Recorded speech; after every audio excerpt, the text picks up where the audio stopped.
besoin d'informations. Codé pour les malentendants. À un moment donné, je suis allé à un baptême et je pense que c'était la veille. Les gens avaient mis sur vidéo une partie de l'émission. De mauvais goût. Et en arrivant là, la mère a dit à la fille qui faisait baptiser son enfant, « Miracle! Montre pas ça à la Birebeuf. » Puis la fille me l'a montré quand même. C'était cocasse. Attention, car si vous commettez un péché... Moi, ça fait 15 ans que j'ai mon émission de télévision.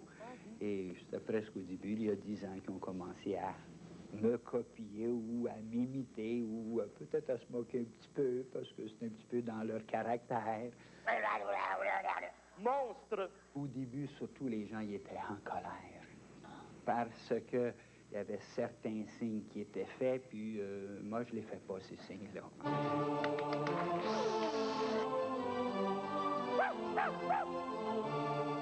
Après ça, plusieurs années plus tard, on regardait ça, puis on dit, Paul, on a ri, on a ri, on a ri, on a ri.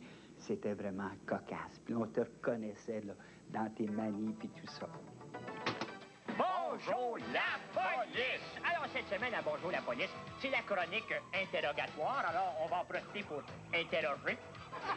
On a décidé d'associer police et bêtises. Alors... Et Dunkin' Donut aussi. C'est cela.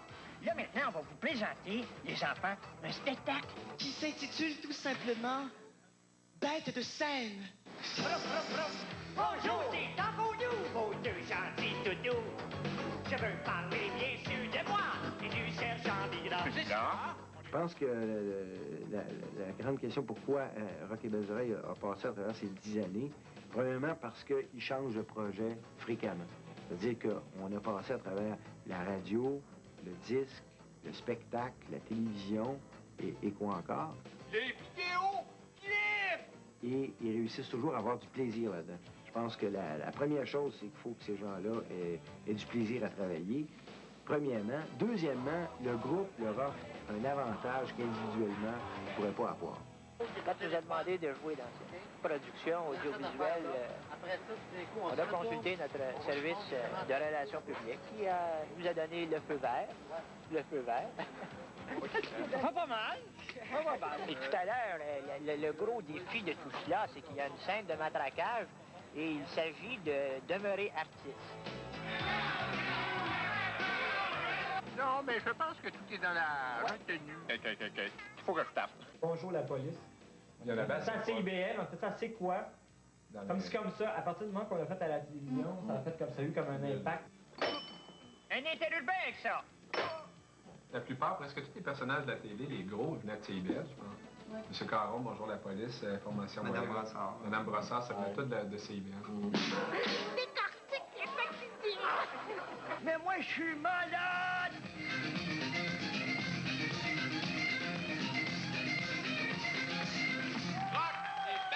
Bien, ce soir, à Télé Jeunesse, on a l'honneur de recevoir le groupe Rock et Belles Oreilles. Et Richard, j'ai tout de suite une question à te poser. Qu'est-ce que c'est Rock et Belles Oreilles? Bien, l'émission passe à tous les vendredis soirs de 9h à 11h. Merci, Richard. À CBMF. Maintenant, Yvan, ça fait 104,5. Merci, Richard. Alors, ces belles sont arrivés là au départ. Premièrement, c'était pas supposé être une émission humoristique. Là. Il y avait un projet, pas du tout, non. Il y avait Richard Sirois et Guy Lepage qui travaillaient sur un projet d'émission sur le rock. Et là, graduellement, on est allé chercher les autres comiques qu'on connaît maintenant. Et là, c'est devenu très rapidement une émission d'humour. Oui, est-ce que je pourrais montrer la fiche de l'émission? Oui, c'est Steve Côté, directement de dessus la navette. On n'avait pas encore vu là, du monde avec cette audace-là. Puis, bon, envoyer promener du monde dans une ligne téléphonique. À ce genre de choses-là, c'était en même temps quelque chose qui amenait comme un vent nouveau. Là. On disait, on a une radio alternative. Le mot n'était pas à la mode à ce moment-là, mais c'était ça.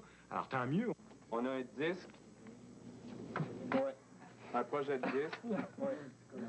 C'est notre photo. Ça, c'est dans le temps qu'on était 4, maintenant on est 5. À toutes les années, je m'en vais travailler dans un champ de fraise. Nous sommes le groupe, le club des cœurs solitaires qui cherchent à voir vraiment. Il y a trop de mot. On va en faire un autre. Ferme tes yeux, que je te prêche. Tu goûtes le quench. Le quench à saveur de raisin. Non, mais tout ce que RBO fait, même en 91, à quelque part, quand on écoute n'importe quel moment des 104 premières émissions d'RBO à CIBL, tout est là-dedans. Oui, mais il y a quelque chose qui a changé. C'est que maintenant, on est capable de faire les mêmes gags, mais sans prendre de drogue. De gag. Pourquoi te droguer? Pourquoi te droguer? Yeah! Non, mais le plus bel exemple d'enthousiasme, c'est quand on a fait le spectacle au Salon de la Jeunesse, où on s'est littéralement cassé la gueule. Il y a 5000 personnes. Et après le show, Guy ouvrait des bouteilles de champagne et festoyait, attendait des Dans la loge, Tout le monde festoyait. Eh bien, bienvenue au Salon de la Jeunesse. Activé! Là, il y avait Patrick Bourgeois et son groupe. Les Kids. Bon. Le Kids. 10 ans après, Patrick a un groupe qui s'appelle Les Bébés. Ouais. Puis à 40 ans, ça va être quoi? Les fœtus. Les Fœtus. Bien comme ils ont l'air à aimer ça. En quelle année c'était ce show-là exactement? En quelle année? 83 ou 82. En tout cas, parce qu'il y avait beaucoup de monde à ce show-là, des médias, parce qu'il y avait Offenbach, il y avait Jerry qui était là. Il y avait Louba en première partie. Nous, on était comme en avant la première partie, puis on raconte encore dans les milieux bien informés que c'est le plus mauvais show qui s'est jamais fait à peu près dans l'histoire du spectacle au Québec. C'est nous qui l'avons. C'est fier, non? On peut être fier de ça.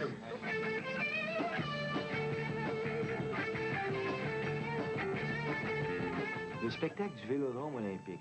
Ça a été ma meilleure vente dans toute ma carrière de gérant de Rock et Belles Oreilles. Moi-même, je savais pas ce qu'il était pour y avoir. Mais vraiment pas. Alors, je vois Bruno qui chante, qui fait une imitation, en fait, une parodie de Jerry devant 5000 fans d'Offenbach en disant « Cette voix brûlée par l'alcool ». Là, je dis « Oh, ça va être long. » C'était vraiment pourri.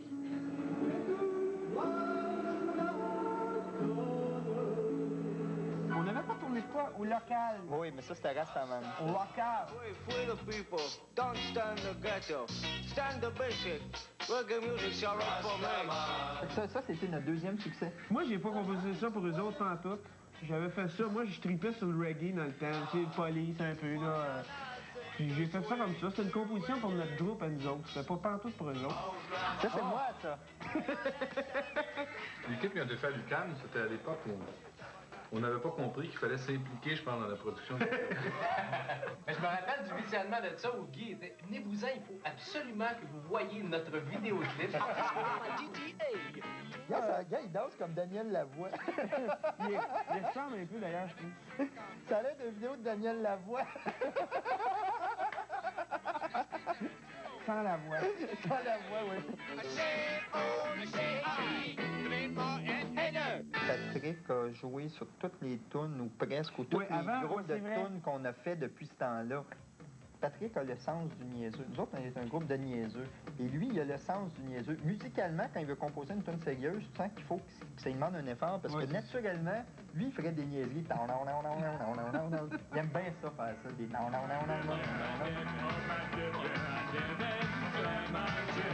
La chanson de Rock et Belles Oreilles qu'on a mis sur le disque à la dernière minute, sur notre premier disque de disque, on avait fait ça vraiment en 10 minutes, puis il y a eu Roger, fait que c'est une longue collaboration de presque 10 ans. Mais fais attention, j'ai des maladies qui ont pas encore de nom. Ben finalement, c'est pas mal. C'est grâce à nous, finalement, s'il est connu. Oui, c'est finalement, je te remercie beaucoup, d'ailleurs. Quand on aime taquiner, il faut attendre à ce qu'on ait un retour, comme on dit, de manivelle. Ça nous revient.